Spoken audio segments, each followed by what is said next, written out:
Hi everyone, welcome to the Icehouse podcast. I'm Bryar Stewart, the community manager, and today I'm here in Blenheim, which is exciting. It's a beautiful day here in Blenheim, and I'm with Tom Oliver, who has done our leadership development program in the past. We're going to have a chat about Tom's leadership journey and around the culture and values here at Hortus. So thank you, Tom, for being on the podcast. Thank you for having me. No worries. First question, nice and open. Tell us a bit about yourself. Who is Tom? I am a half Samoan, half British, born in Singapore, raised in New Zealand, got Awesome. a New Zealand an English partner, so a bit of a mongrel. So good. Yeah. Nice. Unpacking that a bit more, what has your career journey looked like? Well, started at the bottom. Now we're here. Started from the bottom, Yeah. now we're here. I first approached AJ. I've known AJ for a number of years before he took on this company. Awesome. And I came back from England, did about 8 years overseas. I was looking for a building apprenticeship actually, and there was, when I came home, recession and all that, so not really much going around in the building industry. So I hit AJ up, said, "Oh mate, have you got a job for me until I find something better?" And this is actually exactly what I said. No. Yep. And because he's a mate of mine, so I chuck a few digs in, but that was bloody 12 years ago. Wow. Yeah, coming up 12 years. Wow, that is major. Yeah, mate. Started off pulling out broken posts in the vineyards, and then doing a bit of supervising, and probably a year or two into it, I became the RSC coordinator. So went over to the islands, well, Vanuatu in particular, and done some recruitment. Back then, I think we had started off on my first year with 60 RSC, Wow. and then the next year went to 180. I think I did it for 2 years, and then it got a wee bit too much for me. I wasn't too good on the computer and reporting and stuff like that, which is a major part of the job. So I went back supervising I sort of supervised in the winter and did the machinery in the summer for about 7 years. Wow. Something like that. Maybe a little bit less. And then became a field manager in the labour. I seen the growth in our labour side was booming a bit more than the machinery side, so I decided to stop machinery and try and work my way up the ladder in the labour.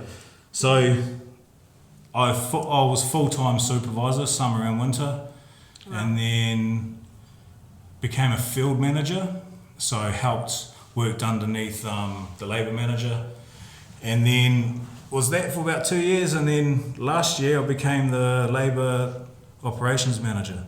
Awesome. So that's pretty cool for me. And what does that role look like?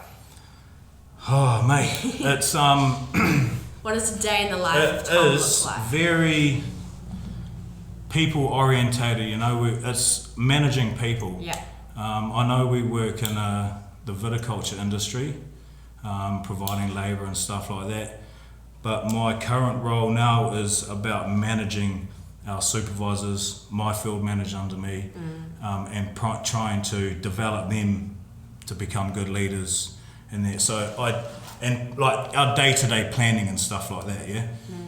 But I don't actually have too much to do with the vineyards itself, the work itself. The day-to-day stuff in the field is managed by our field managers. So that's actually taken a lot of pressure off me. Yeah. So I can work on developing our leaders and making sure we're doing all our BAUs on time and everything's done correctly. Yeah, totally. That's awesome. What is one thing you wish you knew at the start of your career journey?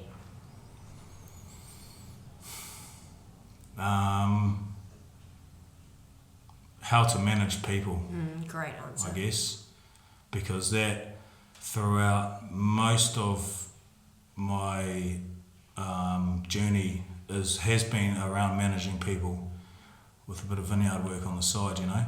But if you can't manage your people, you can't do the job, probably. So yeah, I guess, and I know, you know, I came with experience. I think I'm not too bad at it at the moment. Staying true to our company values and stuff like that, I think definitely helps. Yeah. Absolutely. No, that's a great answer. What is a common myth about your industry, misconception, that you want to debunk? There's a couple of things, So a lot of people think that, you know, the RSE workers are coming over here and taking jobs away from the locals,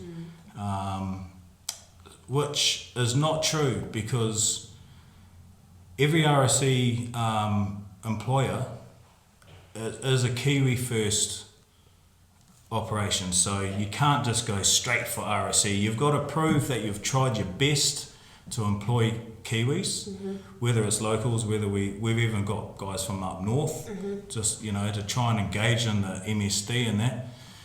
And it doesn't work out. A lot of, you know, it's hearty work. A lot of Kiwis don't want to do it. So we do bring in all these RSE people to do the work that the Kiwis don't want to do. But the benefit, one of the benefits to that is it opens up a lot of opportunity for locals to step into supervisor roles, managerial roles. So the more people you have, the more people you need to manage. Yeah.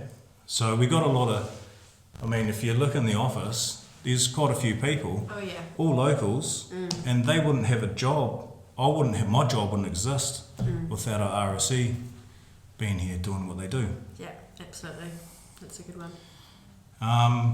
Yeah, that's the big one. And the other thing, I guess, because it's such hearty work, people only see, well, some people only see vineyard workers out in the field, in the vineyard, pruning, wire lifting, bud rubbing, and yeah, they're not the most glorious jobs, but you've got to start at the bottom, and that's how you learn. If you want to be a good manager, if you want to be a good supervisor, if you want to be a good leader, you've got to start at the bottom, know what it feels like to work your way up and do the mahi from the ground. And then once you get that under your belt, your experience, whether it's in a tractor or whether it's in the vineyard, opportunities, if you've got the right mindset, good positive attitude, opportunities will just open up for you, if you're the right person. Absolutely. Yes. That's interesting. Hortus is known for their really strong values and culture and impact within the community. Unpack what value and culture means to you and how is it important? Well, it's obviously very important because for Hortus we've got currently 450 something. We just had some guys go home. RSE and about 60 or 70, I think, like permanent, keep locals. Wow. And that's got a big mixed bag of different cultures in it as well. You know, you got your New Zealand culture, you got your Māori culture, Samoan, Indonesian, Vanuatu, Fiji, Papua New Guinea, Solomons, Tuvalu, Tonga. Wow. So to have our values, which is what we've called our MAP, M-A-P, making a difference, altogether better, proud of what we do. They're not just these big corporate-y words that I'm assuming a lot of companies have. Like these are like little sayings, you know, and we've got also like this is us, which is kind of our principles to keep everyone on, like no bullshit, it is what it is. There's about 9 of them, I can't remember too many of them off the top of my head. But, and they help with those sort of hearty conversations, you know, and we talk about our values a lot You talk about your values a lot. In what way? Like in meetings, casually, when you're grabbing a coffee, when do you talk about your values? Every Toolbox meeting. Wow. For my team. I don't know about the other guys in the machinery or the support team here or accommodation, but in the labour, which I think we have one of the largest impacts in the business because all the RSE are under us. When we have a Toolbox meeting for all the supervisors every fortnight, the first thing we do is we nominate someone, right, can you making a difference, what happened over the last 2 weeks? Awesome. And then you A, you P. And we talk about that, celebrate it for a wee bit. It does come up a fair bit in a negative way because everyone's aware of what our values are. Oh, that's not, if someone buggers off early and doesn't help someone else, that's not altogether better, is it? Wow. Yeah. And it's a good way people are holding each other accountable for not living to them, eh? Yeah. So it gives language Yeah. to expectations. Yeah. Which allows people to essentially healthily hit each other up and go, hey, that's not what we do around here. Yep, exactly. And that's what our 9 is there to help with as well, to align everyone's personality and different cultures and upbringings, align them with our Hortus map. But it's very hard to keep it alive, without it getting boring and over talked about. I don't know how other guys, the other teams deal with it or keep it alive, but that's how we do it in the labour team, without like making it become a nuisance. Yeah. Over talking it, eh?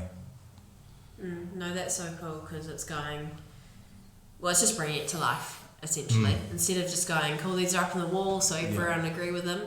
Yeah. It's going, cool, how can we make sure it's integrated into what we do? But talking about them, man, even if that's all you can do, is talk about, and a lot of that is all we do, man. We just talk about it, and then just by that, naturally, people hold each other accountable for it. That's cool. That's very, very cool. How were the values crafted? Were they crafted as a team, or did they come from AJ and then filter down? How did that work?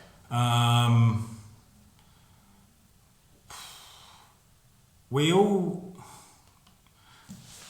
Oh, mate. I think it came from a team. It wasn't just one person. I think Lucy came up with the map of it, with the idea of what people... with conversations that she had.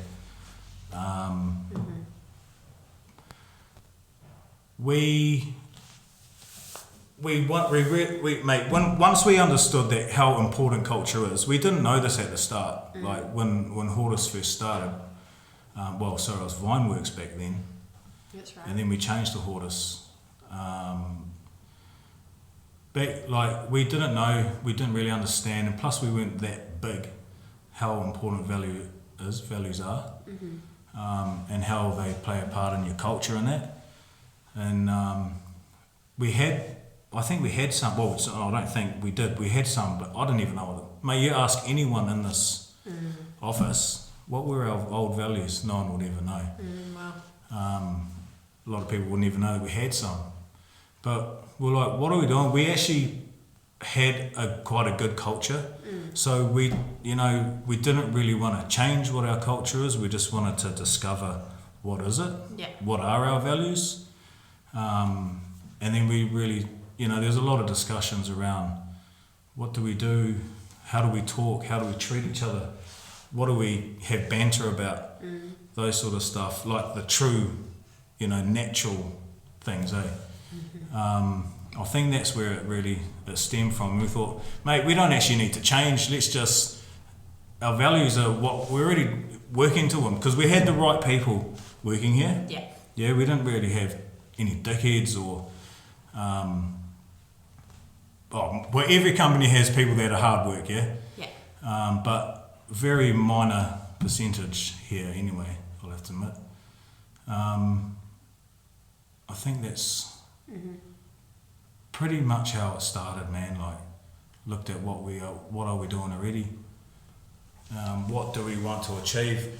You know, like values, if you look at it like a personal point of view, it's what they really mean to you, like what makes you happy, and that altogether better, it makes us happy working together, and doesn't just make us happy, but we know that teamwork in this environment, out in the vineyard, in the office, all the teams like machinery, accommodation, support team, labour team, all working all together, makes a happy environment. Totally. Making a difference, like the impact statement that we spoke about before, like that's just proof of how much we are making a difference, and not only overseas but in our community, you know, doing things like this, talking to students, making an impact to them, and then P, proud of what we do. Obviously that comes with it really. We are very proud of what we've done. Yeah, you totally. know, proud of my workers, proud of my team, proud of the people that, for me personally, proud of my people developing into good leaders, good managers, good supervisors. Proud of the boys and girls for the houses that they've built, stuff like that. Yeah, that's so special. When, actually, any advice for business owners and leaders who haven't crafted or communicated any business values but want to in an authentic way? Well, your values is what is true to you, yeah? So like your core beliefs. Yeah. For me, I don't think just having a bunch of words that no one cares about won't make any difference. I think the way that we have done it, not saying that it's the right way or the best way, but the way we've done it, like with our map, a little saying or something that people, it's catchy, it's authentic, little things like that, and you need to think about what's true to you, like not accountability and I don't know, I'm not good with the big words, especially at a time like this. But like those are boring, man. Those are boring words, and like people see these 5 words on the board and go, "Nah, that's rubbish." Yeah. Whatever. But you have to live and breathe it. Yeah, you do. You have to live and breathe. And mate, if it was like us, you can't just make it up and go, "This is what our values are now." You've probably already got values that you didn't know. You just need to think about if you're a business owner, when you started the business, what did you want out of this business? Yeah, brilliant. What did you want to achieve financially, personally? You've got to make your employees believe in that. Yeah. You've got to make your clients believe in that too. And your clients must believe that you believe in them, and your employees believe in them. Absolutely. Yeah, that's great. Switching gears a bit now, when did you hear of the Icehouse and the leadership development program? A few of the guys went on the course before me. That's how I heard about it. Yeah. I did like the LDP anyway. I did a few like day courses over the years at Hortus around finance and stuff like that. Yeah. Yeah, and leadership courses as well through Icehouse. But the LDP, quite a few people went on it before me. That's how I heard about that. Yeah, cool. And how did you find it? Like, oh bloody, I loved it, mate. Yeah, cool. I really loved it. It was run really well. Jo was a facilitator. She was awesome. Yeah. The guest speakers and that were really good. My class was good, and it's full on. Like there's a lot to cover. You're constantly taking notes, but I guess like I could relate to a lot of the things that they were talking about. Not that I knew how to do certain things, but I could relate to a lot of it because I think dealing with people, you'd come up with every single scenario situation. Nothing's a surprise to us anymore, you know. Whether it's finance, whether it's culture was a big thing, and that's something that I am huge on, is culture. Without good culture, you're buggered, you know. Absolutely. You've got no finance team if you got bad culture. Cool. Yeah, no, I personally really enjoyed it. That's cool to hear. Was there anything you implemented back into the business, and also your lifestyle since doing the program? Mate, there's not one massive thing that I did that I implemented. Like, there was just taking a lot of little learnings, especially around culture, especially around finance, because finance was like one of my weakest parts when I did the course. So it just gave me a good understanding of how budgets work and things like that. It really exposed me, because I didn't have much exposure to that sort of stuff. Definitely made me think about the golden 1%, and you know, it's not, you got to watch your spending and keep that revenue coming in. That was one of the biggest things for me, I guess. Quite cool, because from an employee perspective, like you said, not every employee or leader gets to have insight into how that runs, but it's actually really important to be a good leader to understand what's required from the owner who's carrying that financial weight. Some people can just take that for granted. Yeah. So yeah, that's interesting. And I know how expensive the course is, so being trusted to go on that, to be put on that course as well. Me personally, and I'm pretty sure everyone else in our company who's been on it thought about that too, but to be trusted to go on, for my boss to invest in that money in me, made me want to do even better. That's so cool to hear.